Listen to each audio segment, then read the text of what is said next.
अब एक बात समझो, बच्चों ने क्या अपना रखा, एक फॉर्मेट है बच्चों के पढ़ने का कि आज अच्छा इंग्लिश टफ आया, अब इंग्लिश पढ़ने लग जाएंगे। अभी मैथ्स इजी आ रहा है ना, तो अब मैथ्स की कोई वैल्यू नहीं, छोड़ दो मैथ्स को, ठीक है। अब उनने ये पैटर्न अपना लिया बच्चों ने। जैसे पहले हम आपको बताएं क्या होता था, पहले आपके जैसे 4 सब्जेक्ट हैं, मैथ्स है, रीजनिंग है, इंग्लिश है और जीएस वाला पार्ट है आपका, है ना, जी के जीएस वाला पार्ट है। तो पहले क्या होता था, मैथ्स अच्छी पूछी जाती थी, रीजनिंग आसान, इंग्लिश एकदम आसान, और जी के जीएस की वैल्यू होती नहीं थी क्योंकि उस जमाने में बहुत कम पूछी जाती थी। 2021 तक की बात कर रहे हैं हम आपको। तो बच्चा क्या करता था, इसको पढ़ता नहीं था, रीजनिंग हल्की आती थी, उसकी कोई दिक्कत नहीं, इंग्लिश पे होल्ड आ नहीं पाता था, तो बच्चा गणित ही गणित पढ़ता था, क्योंकि 200 नंबर की गणित आती थी मेंस में, 200 नंबर की इंग्लिश भी आती थी, लेकिन इंग्लिश में वो मार्जिन कहां खींच लेते थे, गणित में खींच लेते थे, बैलेंस बना लेते थे। अब जब फॉर्मेट चेंज हुआ, अब जब सब इक्विवेलेंट हो गए, तो अब इन्होंने क्या करा, पढ़ना शुरू करा, लेकिन अभी भी वो क्या पढ़ रहे थे, मैथ्स और इंग्लिश। अब पेपर में टफ पूछी गई क्या, जीके जीएस। तो अब जब जीके जीएस टफ पूछी गई बेटा, तो इन्होंने क्या करा कि अब जीके जीएस ही जीके जीएस पढ़ेंगे, लेकिन उसमें भी ये क्या कर रहे हैं, अपने हिसाब से पढ़ रहे हैं। जैसे जीके जीएस में अपन ने सीडीएस की क्लासेस लगाई थी कि सीडीएस के लास्ट 5 इयर्स के पेपर अपन सॉल्व करवाते क्लास में। तो बच्चे को ये पता है टफ आ रहा है, लेकिन उसको टफ नहीं पढ़ना है। उसका क्या स्टेटमेंट होता था, सर अरे वो तो बहुत लेंथी क्वेश्चन हो जाते हैं, ऐसे हो जाते हैं। और 2023-24 का पेपर उठा के देख लो, स्टेटमेंट एजम्पशन बेस्ड क्वेश्चन आए आपके, और पूरा पैटर्न किसका है, सीडीएस का। आप नोट चेक कर लेना, पूरे के पूरे अपन ने पढ़वा रखे बच्चों को, लेकिन बच्चे क्लास अटेंड करते ही नहीं थे। फिर क्या हुआ, अब उनके पास में कि चलो मैथ्स इजी आ रहा है, तो मैथ्स में मेहनत नहीं करते ज्यादा। अभी क्या हो गया, उनके पास में घूम फिर के इस बार आ गई क्या, टफ आ गई इंग्लिश। अब इंग्लिश का अगर हम मान के चलो PQRS कॉम्प्रहेंशन वाला पार्ट लगवाते हैं, जो आप पता कर लेना पुराने बच्चों के कि इसकी क्लासेस लगती हैं अलग से, लेकिन बच्चा अटेंड नहीं करता। क्यों नहीं करता, क्योंकि इंग्लिश तो कैसी आती है, आसान आती है। अब इस बार आ गई टफ, अब इनके दिमाग ढीले हो रहे हैं। अब ये क्या आएंगे, सब दौड़ते हुए वापस आएंगे कि सर इसकी क्लास लगवा दो। अब ये क्या करेंगे, यहां से ध्यान हटा देंगे पूरी तरह, जैसे अभी हटा रखा है आपने, अरे एक ही क्वेश्चन तो आना है, समझ रहे हो। अब अगली बार वो क्या करेगा, इंग्लिश दबा देगा, किसको उठा देगा, मैथ्स को या रीजनिंग को उठा देगा। समझ में आ रही बात ये। तो फिर क्या करोगे तुम, फिर मैथ्स की तरफ भागना चालू कर दोगे, फिर वो उठा के इंग्लिश बदल देगा। तो टॉम एंड जेरी का खेल चल रहा है, समझ में आ रही बात। आप बच्चों को ये पता होना चाहिए बेटा, कभी भी इस तरह जजमेंट नहीं बिठाया जाता है कि इस बार ये सरल आ रहा है, इस बार ये टफ आ रहा है। आपका काम है चारों सब्जेक्ट में बेहतर से बेहतर तैयारी करके बैठना। अब एक सवाल आ रहा है, लेकिन एक प्रीलिम्स में भी आ रहा है, एक मेंस में भी आ रहा है, प्री और मेंस मिला के 3 सवाल का वेटेज है अलजेब्रा का। समझ में आ रही नहीं आ रही बात, ये 2 से 3 सवाल। अरे आप ऐसे क्यों देख रहे हो कि प्री में आ रहा है कि मेंस में आ रहा है, क्वालिफाई तो दोनों को मिला के करोगे, नहीं करोगे, प्रीलिम्स निकलेगा ही नहीं, तो मेंस कैसे दोगे।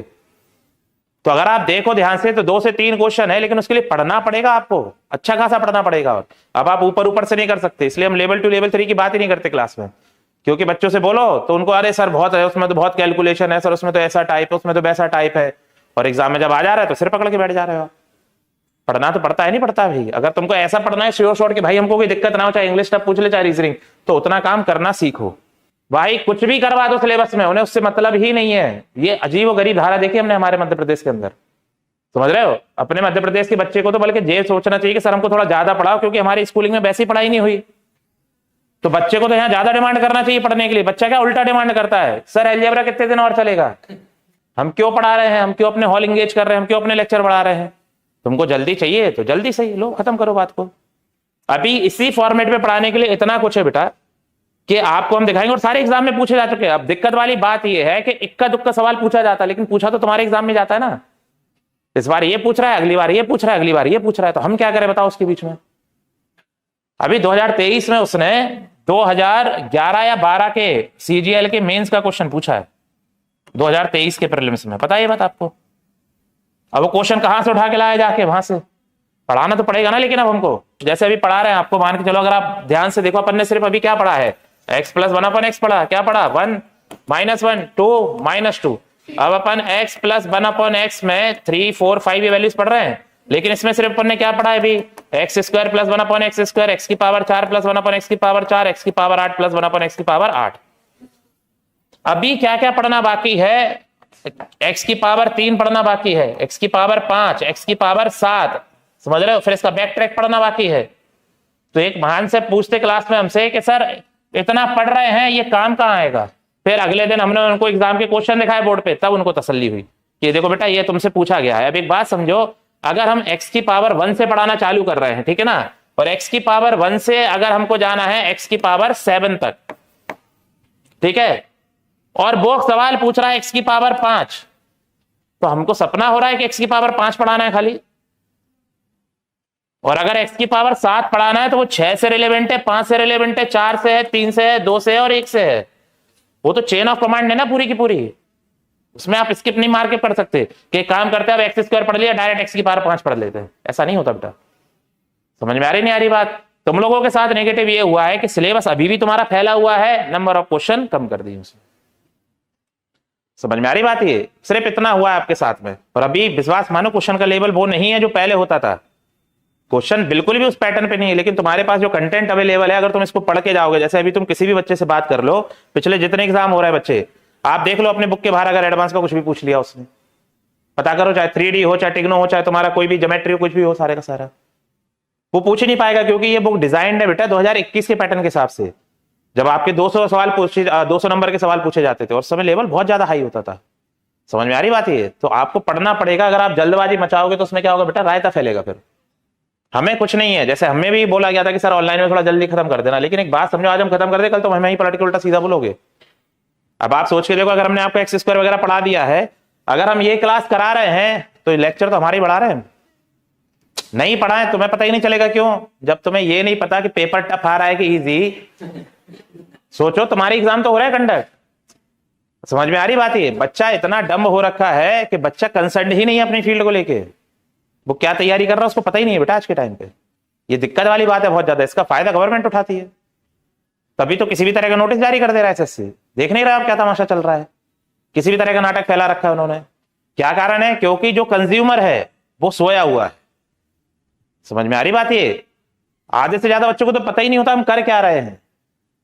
घर बैठ के कमेंट कर देंगे, आंदोलन करो, ये करो, खुद जाएंगे नहीं। और समझ रहे हैं ना? वही वाली बात है ना कि सब चाहते हैं भगत सिंह जाए, लेकिन उनके घर से ना जाए कोई, वो वाला फॉर्मेट आ गया है।